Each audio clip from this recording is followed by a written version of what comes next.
చేసింది. 2 సార్లు national award win అయినటువంటి మా cult block buster director Sai Rajesh గారిని మాట్లాడవలసిందిగా రిక్వెస్ట్ చేస్తున్నాం. తొందరగా ముగించలేను, ఎందుకంటే చాలా మందికి థ్యాంక్స్ చెప్పాలి. అందరినీ చూడడం చాలా హ్యాపీగా ఉంది. అసలు కుకట్పల్లి బస్సు అంతా గుర్తొస్తుంది.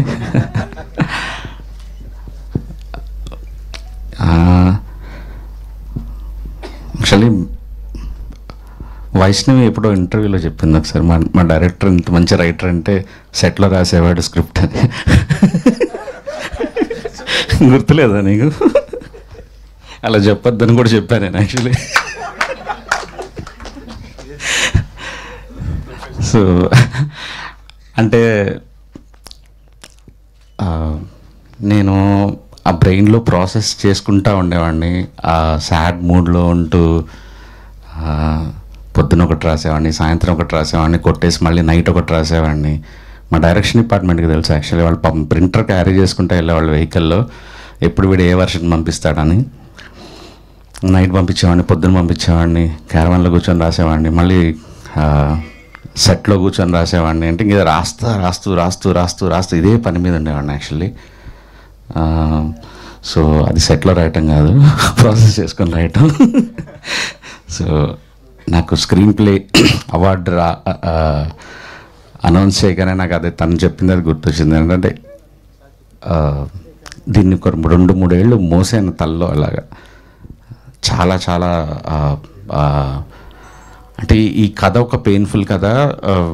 నేను ఆ మూడ్లో ఉండటం కోసం నేనే ఒక సాడ్ మూడ్లో ఉండి, నాకే ఇలాంటి సిచ్యువేషన్ జరిగితే, నేనే వైష్ణవి అయితే, నేనే ఆనంద్ అయితే, నేనే విరాజ్ అయితే ఏం చేస్తాను అని అలా ఊహించుకుంటూ రాస్తూ రాస్తూ రాస్తూ రాసొచ్చాను. అండ్ స్క్రీన్ ప్లేకి రావటం అనేది ఒక షాకింగ్ అండ్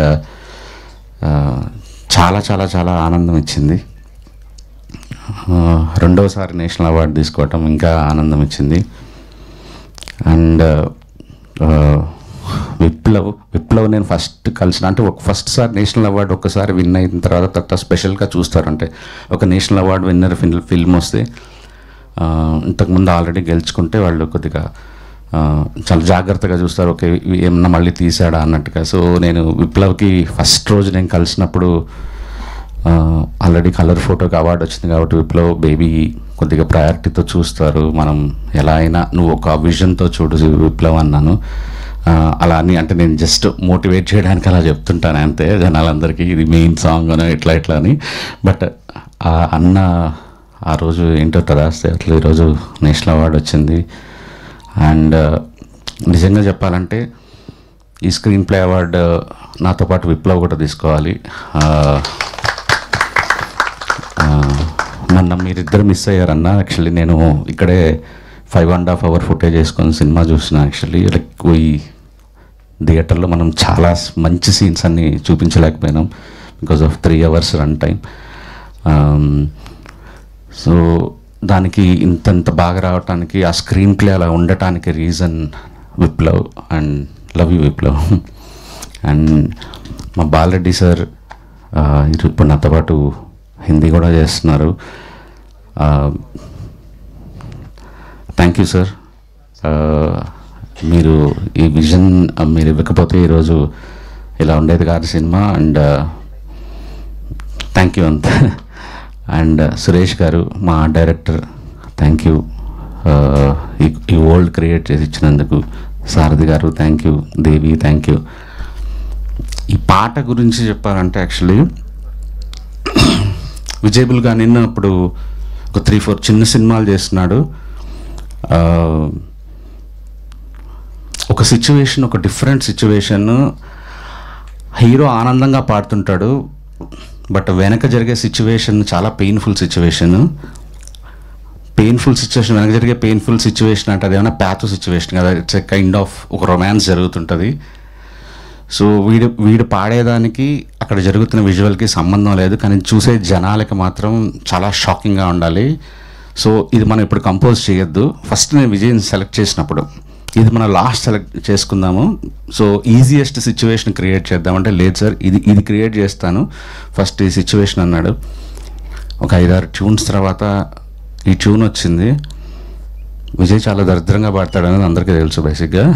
సో నాకు అర్థం కావట్లేదు, విజయ్ ఒకసారి ఎవరైనా ఊరికే లిరిక్ రాయించి నాకు ఏదైనా ఒక ఫేక్ లిరిక్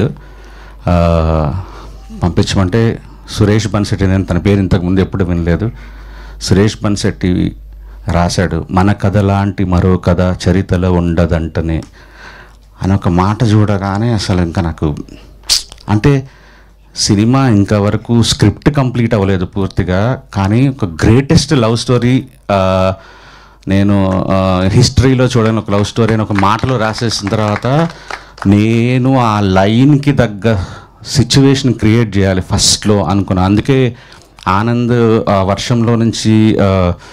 వర్షంలో కూర్చొని ఏడుస్తున్నప్పుడు ఆ లైన్ మళ్ళీ రిపీట్ చేశాను. యాక్చువల్లీ నేను అసలు ఈ సినిమా మొత్తము ఒక ఒక ఒక లిరిసిస్ట్తో రాయించుకుందాం అనుకొని, నాకు he's my saviour Suresh Bansetti. అంటే ఈ పాట ఇంత బ్యూటిఫుల్ రాసాడంటే నాకు విన్న తర్వాత నేను ఇంకా వేరే ఇంకా ఇంకా ఇంకా నాకు వద్దు, నాకు ఇదే కావాలి అని ఫిక్స్ అయ్యాను. ఆ తర్వాత ఒక సిచ్యువేషన్లో నిజం చెప్పాలంటే ఒక 40 నిమిషాల ఫుటేజ్ని ఒక 3 నిమిషాల్లో చెప్పాల్సి వచ్చినప్పుడు సినిమా చూపించాను తనకి. సినిమా చూపించి ఈ 40 మినిట్స్ నువ్వు 3-4 మినిట్స్లో చెప్పాలి నువ్వు కథని అంటే, సినిమా చూసొచ్చి పాట రాశాడు యాక్చువల్లీ, చంటి పిల్లల ఊగే మనసు అని. అదే లిటరలీ 40 మినిట్స్ ఆఫ్ ఫుటేజ్ని.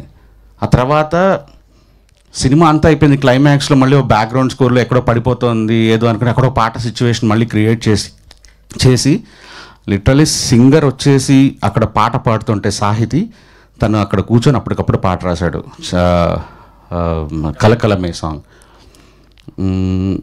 ప్రతి ఒక్కరూ ఈ సినిమాకి హీరో, దాంట్లో ఒక hero Suresh Bansetti. Thank you sir. Like మీ మాటలో తను పాడటం, ఆనంద్ దానికి ప్రాణం పెట్టడం, ఆ పాటలో యువర్ ద బెస్ట్ అంతే. ఇంకా 5 పాటలు రాశారు నాకు. రోహిత్ పాడుతున్నప్పుడు నాకు రోహిత్ తన అచీవ్మెంట్ ఇంతకుముందు తెలియదు, తను ఆల్రెడీ ఇండియన్ ఐడల్ గెలుచుకున్నాడు, ఇవన్నీ నాకేం తెలియదు.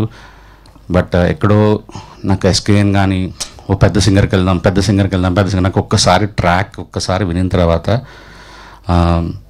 తినగాక ఇంకెవరు అంతే. సో నేను ఇంకా గుర్తుంది, తన బావ అనుదీప్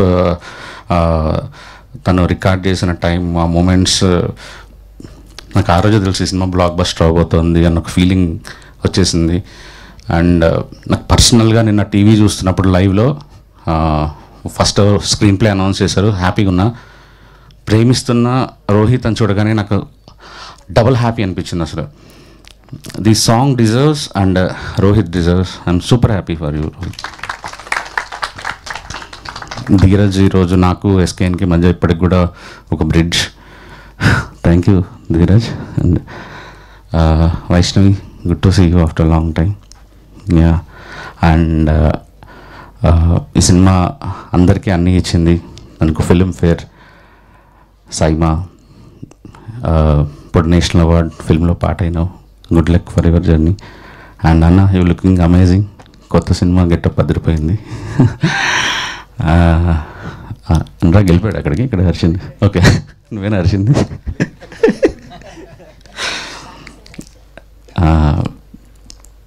ఆనంద్ అన్న ఈ పాట పాడేటప్పుడు నాకు ఇంకా గుర్తుంది. అంటే తనకి అప్పటి వరకు ఎప్పుడు లిప్ ఇవ్వలేదు తను, అంటే పాట పాడేది.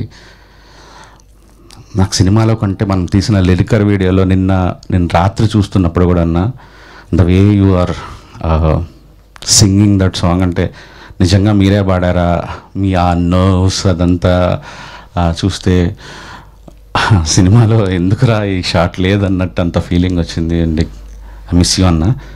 అండ్ ఎస్కేఎన్, యా, ఇది ఊరికి చెప్పచ్చు కానీ ఇట్లా అన్నీ తనకు డబ్బులు రావచ్చు, నేషనల్ అవార్డ్ సినిమాకి ప్రొడ్యూస్ చేయొచ్చు, కానీ శ్రవంతి ఇందాక చెప్పినట్టు ఫస్ట్ దే ఎమోషన్ అయ్యాను నేను. నన్ను ఎవరు నమ్మని రోజున ఒకడు నమ్మాడు అని. నిజంగా నాతో పనిచేయడం చాలా కష్టం. ఎందుకంటే అలా లాగుతుంటా, రాస్తుంటా, పీక్కుంటా, మళ్ళీ తీసిందే తీస్తుంటా, చెక్కిందే చెక్కుతుంటా.